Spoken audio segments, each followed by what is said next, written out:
La France et les États-Unis partent sonder les entrailles de Mars. De notre envoyé spécial sur la base de Vandenberg en Californie. C'est l'heure du grand départ. Samedi à 4h05 du matin, 13h05 en France, la fusée américaine Atlas V décollera de la base de Vandenberg, en Californie, emportant avec elle la mission franco-américaine InSight. Budget, 1 milliard de dollars environ. Destination, Mars.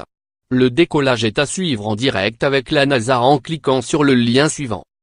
Après 6 mois de traversée, un atterrisseur de 300 kg doit se poser le 26 novembre sur la planète rouge et déposer à sa surface un instrument capable d'en sonder les entrailles, un sismomètre. Cet engin, de la taille d'un ballon de foot, est un concentré de technologie capable de détecter des mouvements du sol plus fins que le rayon d'un atome. Pour la première fois de son histoire, la NASA a confié à une puissance étrangère la construction du principal instrument de l'une de ses missions. C'est la France, avec quelques contributions allemandes, britanniques et suisses, qui a conçu et réalisé ce petit bijou, sous la maîtrise d'œuvre du CNE, son agence spatiale, et en partenariat avec l'entreprise Sauderne, filiale d'Ariane Group.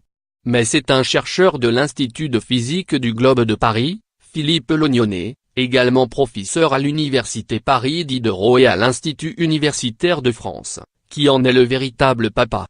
Il travaille dessus depuis bientôt 30 ans. Sa patience va encore être mise à rude épreuve. Car si tout se déroule correctement, il faudra encore compter 2 mois après l'arrivée sur Mars pour recueillir les premiers signaux sismiques.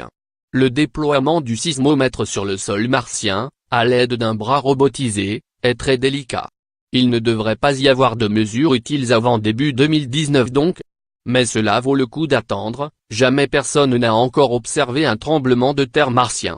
Les scientifiques espèrent que ces soubresauts les renseigneront sur la structure interne de la planète, comme c'est le cas sur Terre.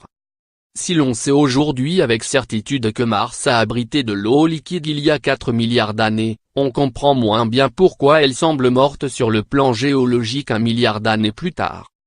Les mouvements de fer liquide dans le noyau, qui produisaient un champ magnétique protecteur permettant d'éviter que son atmosphère ne soit soufflée par le vent solaire, se sont interrompus il y a 3,8 milliards d'années. La planète n'a pu conserver qu'une infime couche de dioxyde de carbone, 100 fois plus ténue que notre atmosphère terrestre. Le volcanisme très intense pendant une longue période, comme en attestent de gigantesques formations géologiques, s'est peu à peu éteint lui aussi. Il ne permet donc plus d'alimenter l'atmosphère en gaz pour compenser son échappement. Conséquence directe, il fait froid sur Mars. Sans effet de serre, ou presque, la température n'y est plus que de 60 degrés C en moyenne. Si la vie a pu un jour apparaître sur notre petite cousine, 2 fois plus petite environ, cette mort géologique lui aurait probablement été fatale. Pour une fois, ce n'est pas la vie que l'on va tenter de découvrir sur Mars, mais plutôt les raisons de sa possible disparition. C'est original. Les scientifiques espèrent aussi comprendre pourquoi Mars semble-t-il dénué de plaques tectoniques. À vrai dire, on ne sait pas non plus très bien pourquoi il existe de telles plaques sur Terre. On sait qu'elles jouent un rôle très important dans le cycle du carbone. Les plaques océaniques en enfouissent de grandes quantités en plongeant sous les continents. Sans elles, la Terre serait probablement devenue une fournaise depuis bien longtemps. Peut-être que la comparaison des systèmes géologiques martiens et terriens permettra d'en savoir un peu plus.